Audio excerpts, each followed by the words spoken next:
is Raven. Welcome to the video. I'll be walking you through my Juki TL-2010Q semi-industrial mechanical sewing machine. It does straight stitches only, so I'm really excited to show you all about it. Okay, so just to reiterate, this machine only does straight stitches only, which is really great for someone who is a quilter most especially. I think a lot of quilters actually really appreciate this machine because of the extension table is very gracious, which I'll show you that in a minute. And also while we're here, I'll just show you, like, this has a really huge throat space, which is awesome when you're working on a quilt and the part of the quilt that you're not sewing at the time, you can just roll it in this area and you just have a lot of grace while you're sewing. I really love how this machine really kind of takes care of like the little mindless things like the thread cutting and the putting your presser foot up and down. You have the option of doing those things automatically, so it really frees your hands up to just kind of like focus on your project and just like kind of keeping your items aligned underneath the presser foot. So there are very few plastic parts on this machine. This is not metal. This is actually aluminum die cast, so which is great.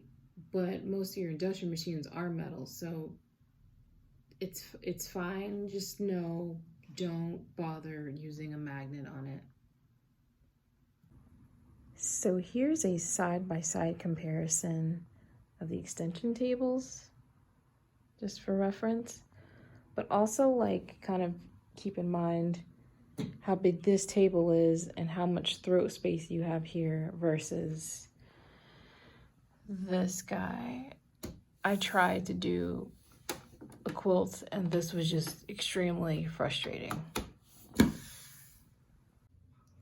So I know what you're thinking, like, what happens when you need to change out your bobbin and you can't get to it? Aha, they thought about that. They have a little trap door here so you can totally get to your bobbin, change it out, and then put it back without having to take off your extension table. Your machine comes with 5 metal bobbins. One will already be included in the machine. Comes with 5 needles. You can totally buy more on Amazon. I bought 2 100 packs, 2 different sizes. They were like $11 to $13 each. I'll put a link down below for that. My machine from the dealer came with 4 feet, so one of them is the standard one that's already on the machine. Another one is a walking foot, a free motion quilting foot, and a zipper foot and attachment. Your machine also comes with a spool cap for your thread. And it also comes with 2 tools. So you've got your flathead screwdriver, and you've also got another series of flatheads on this like kind of 3-in-1 tool. If you're not really sure about what this one is for, this is for adjusting the tension on your bobbin case, excuse me. Your machine also comes with oil. So if you've ever sewn on an industrial machine, usually it has like an oil reservoir at the bottom. Essentially, your sewing machine oils itself. This one you have to oil manually after every use. After you sew, if you sew every day, then at the end of every day, you should oil it. You should put at least 2 drops in 6 places. 1, 2, 3, 4, 5, and 6. Okay, so bringing our focus to the right-hand side of the machine. Again, this is a mechanical machine, so when you're adjusting your stitch length, you're just going to be adjusting the dial here. 2.5 is, is pretty standard.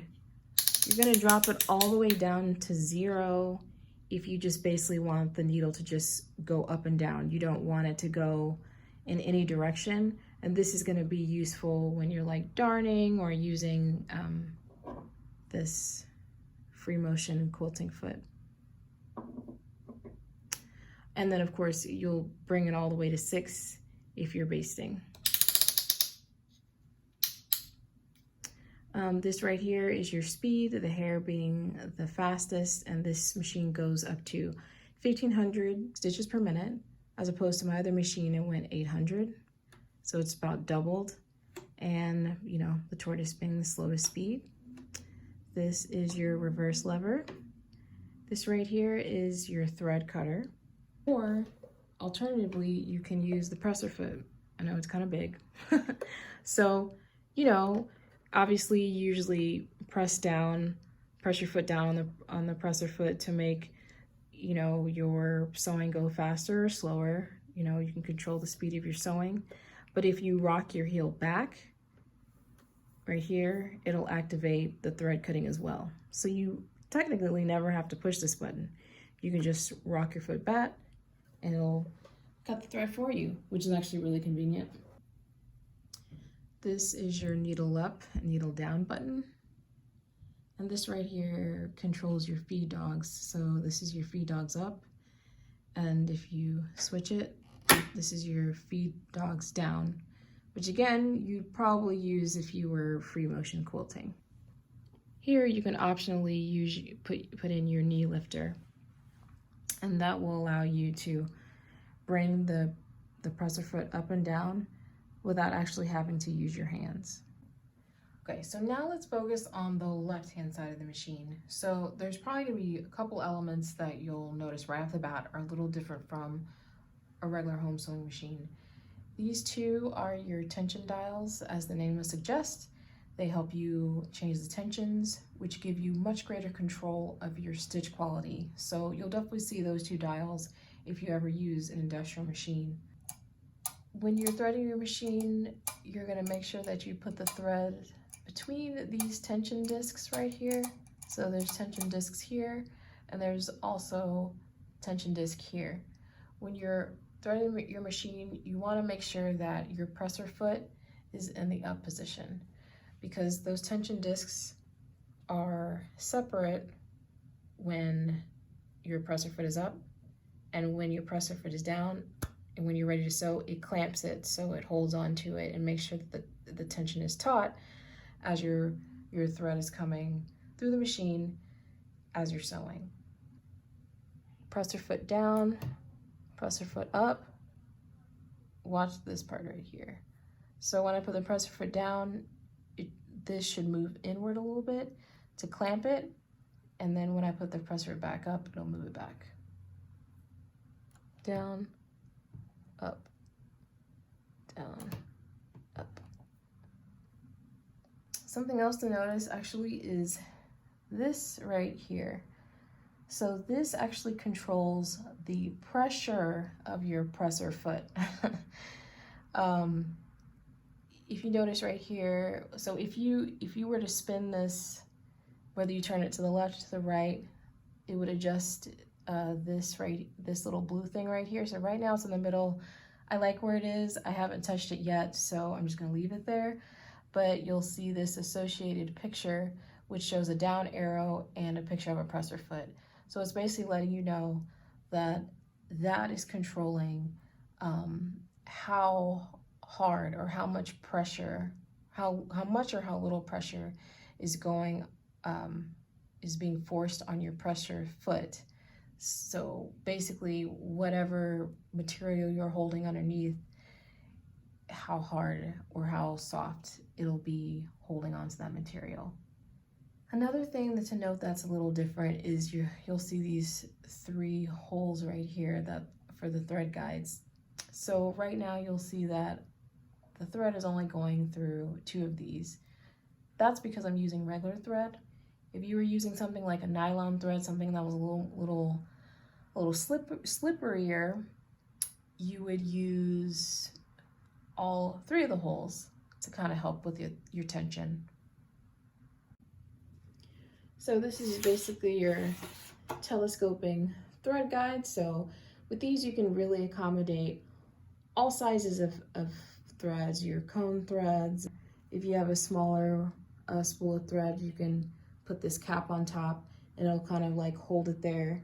Also this foam part right here is just to prevent a lot of like shaking and vibration going on while you're sewing, especially at high speeds. Why I actually have two threaded here is because I have one that's already ready to go for my bobbin thread, which is actually kind of nice because I don't have to worry about taking out my main thread that's going to the machine to fill up my bobbin thread. When I want to wind my bobbin thread, I just hit this lever here and then hit the pedal and it'll do its thing.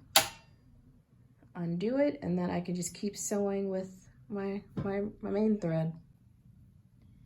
Your on/off switch is here. So right now it's really hard to tell, but I actually have the machine on, so that means the machine light is on. I'm gonna turn off the studio light here and show you how much light you get from this machine. So you'll notice that the light is actually really bright. It has a pretty good radius. Only problem is, you know, you just have a lot of shadows that are thrown back here. So the solution that I have is I just bought a LED track light that I've seen actually a lot of people use on their machines for this very purpose, that I'll be adding there.